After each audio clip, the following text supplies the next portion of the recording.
बोगदे आते हैं ना, उसके बाद से वो लोग चढ़े ट्रेन में। थोड़ी देर के बाद वो लोग राउंड मारते हैं, उसके बाद में मारपीट चालू कर दिए। फिर वो मोबाइल छीने, पर्स छीने और लड़के लोग साथ में छेड़खानी किए, मारपीट किए। मोबाइल नहीं दोगे तो पैसा नहीं दोगे तो मारेंगे, ये करेंगे वो करेंगे। मारा भी है। कितने को 5-6 को मारा भी है, एक को तो ज़्यादा ही घायल कर दिया हम लोग। वो कहाँ पे अभी? है साथ में ही भगवान में है। और कुछ लोगों को पकड़ा आप लोगों? एक को पकड़ा हम लोग यहाँ कसारा में आके, और एक को पुणे यहाँ कल्याण में आके पकड़े।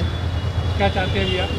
हम लोग यही चाहते हैं कि बस हमारा सामान, मोबाइल और पैसे मिल जाएं, क्योंकि हमारे पास एक भी पैसा बचे नहीं है। और यहाँ से कल्याण से मुझे मुंबई जाना है CST। जब इगतपुरी से निकली तब उसमें 8 पर्सन्स उसमें चढ़े थे एंड उन्होंने उसके बाद में ब्लेड या फिर उनका नाइफ था वो एंड फाइटर इसको दिखा के जो पैसेंजर्स थे उनको लूटने की कोशिश की।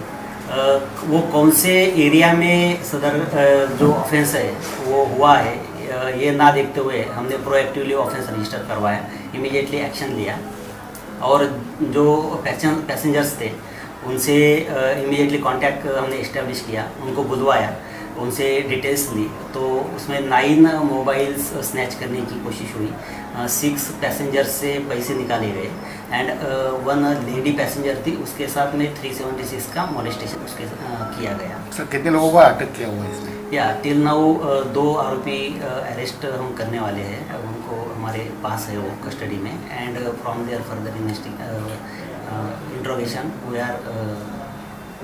सर अब तक क्या इस मामले में सामने आई? आरोपी को क्या बैकग्राउंड है, कौन है ये लोग? या उनका अभी तक हम प्रीवियस रिकॉर्ड क्या है we are trying to find out it and अगर उनके खिलाफ कोई भी ऐसे ऑफेंसेस अदर पुलिस स्टेशन से अदर यूरिस्डिक्शंस में निकलते हैं तो then we will take appropriate action. Sir कहाँ के रहने वाले और कितने आरोपी? या 7 आर फ्रॉम घोटिया Igatpuri area and 1 is from Malad.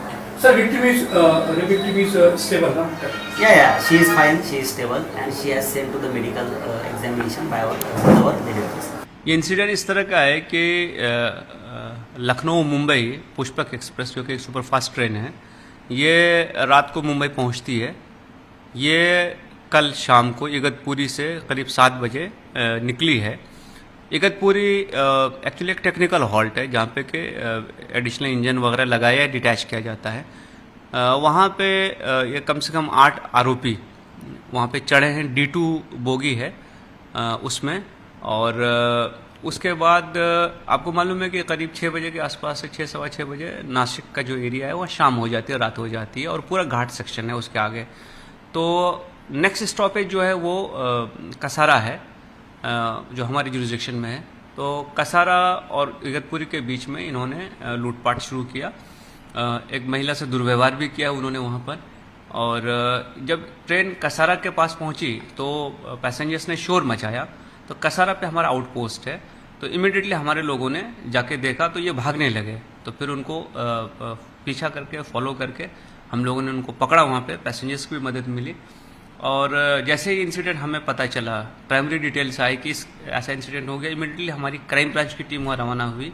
हम लोगों ने पूरा पैसेंजर से बात करके क्या हुआ है, इंसिडेंट कैसा हुआ, अपनी टीम्स बनाई, एक्टिवेट किया। DCP हमारे वहाँ पे कैंप कर रहे हैं। तो रात में ही हम लोगों ने 4 आरोपियों को अरेस्ट कर लिया है और बाकी जो 4-5 बचे हुए हैं उनकी तलाश चल रही है। पीड़ित की हालत ठीक है, उनको हमारे एक लेडी ऑफिसर लेकर मेडिकल एग्जामिनेशन के लिए गई हैं। शी इज़ फाइन, उनकी फैमिली उनके साथ है। और करीब 98,000 के आसपास रुपए का माल भी इसमें लूटा गया था, जिसमें 35,000 से ज़्यादा का माल हमने रिकवर भी कर लिया है। हमें उम्मीद है कि हम इसको और रिकवर कर लेंगे। अभी हमारी एडिशनल टीम्स भी वहाँ पे मौजूद हैं और नासिक पुलिस और भी वहाँ पहुँच रही है। नासिक IG से मेरी बात हुई है, नासिक SP से मेरी बात हुई है। ये एक्यूज या क्रिमिनल्स जो हैं ये घोटी एरिया जो कि इगतपुरी से ज़रा सा आगे नासिक के इसमें है, वहाँ के रहने वाले हैं।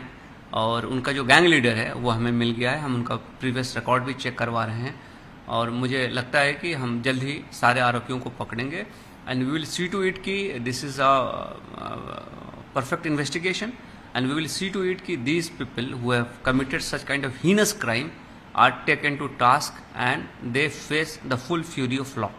सिक्योरिटी हमेशा से एक इवॉल्विंग सब्जेक्ट रहा है। मेरी सुबह से जो है सेंट्रल रेलवे के सीनियर ऑफिसर से, डीआरएम साहब से चर्चा चल रही है कि हम चीज़ों को और कैसे बेटर करें, कैसे इंश्योर करें।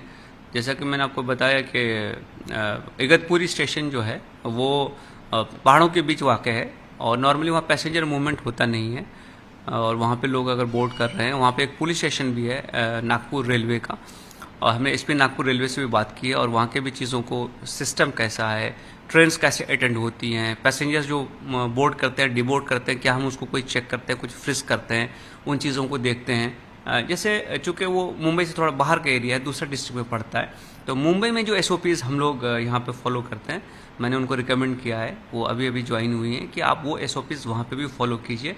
साथ ही साथ सेंट्रल रेलवेज़ के अथॉरिटीज़ जो है, हम उनके साथ भी चर्चा करके we will take a review of the situation of trains passing in the ghat section, specially in the night time, and will see to it कि such kind of incidents are not repeated. देखिए, अगर आप मुंबई में देखेंगे तो सिर्फ long distance train 225 चलती हैं और एक ट्रेन में कम से कम 24 बोगी होती है, तो 225 इंटू 24 इंटू 2 आने और जाने वाली दोनों ट्रेन से होती है, तो हर बोगी में तो सिक्योरिटी पर्सनल डिप्यूट करना पॉसिबल नहीं है, लेकिन एक्सेस कंट्रोल जो है, चेकिंग, फ्रिस्किंग, मूवमेंट पे वॉच, ये ऐसी चीज़ें जो हम कर सकते हैं। और मुंबई में हम लोगों ने करीब करीब सारे स्टेशंस पे ऐसी व्यवस्था की है। मुंबई से बाहर सुरक्षा व्यवस्था में थोड़ा सा और भी मुझे लगता है कि इम्प्रूवमेंट करने का स्कोप है और वो करना चाहिए। हम उनको गाइड भी कर रहे हैं कि इस ढंग से अरेंजमेंट्स वहाँ पे भी होनी चाहिए। और पैसेंजर्स जिधर से भी बैठते हैं, देखिए जो सीरियस पैसेंजर्स होते हैं, जो एक्चुअली जेन्युइन पैसेंजर्स होते हैं, उनके पास लगेज होता है और आप अगर उनको देख के मेक आउट कर सकते हैं। और जो इस किस्म के मिसक्रिएंट्स होते हैं, उनके पास लगेज भी नहीं होता है, वो खाली हाथ होते हैं, तो ऐसी चीज़ों पे डाउट करना चाहिए और इसको देख करके हमको थोड़ा सा, जिसको हम हटकना मराठी में कहते हैं, कि करना चाहिए, आना चाहिए था। हम उन चीज़ों को भी देखेंगे और हम इस चीज़ को भी देखेंगे कि समाज में जो क्रिमिनलिटी है या रेसिडिविज्म है कि लोग बार बार क्राइम करते हैं, उस प्रवृत्ति को भी हम कैसे रोक पाएंगे, वो एक विषय है। साथ ही साथ हम ये भी एग्जामिन कर रहे हैं कि अगर ऐसे लोगों का कोई प्रीवियस रिकॉर्ड है तो फिर हम उस पर और ज़्यादा कार्रवाई करें, मौका की कार्रवाई हो सकती है, MPDA हो सकता है। ऐसे जो भी लीगल टूल्स हमारे पास अवेलेबल हैं, we will utilise all those tools. इसीलिए मैंने एक शब्द में, एक लाइन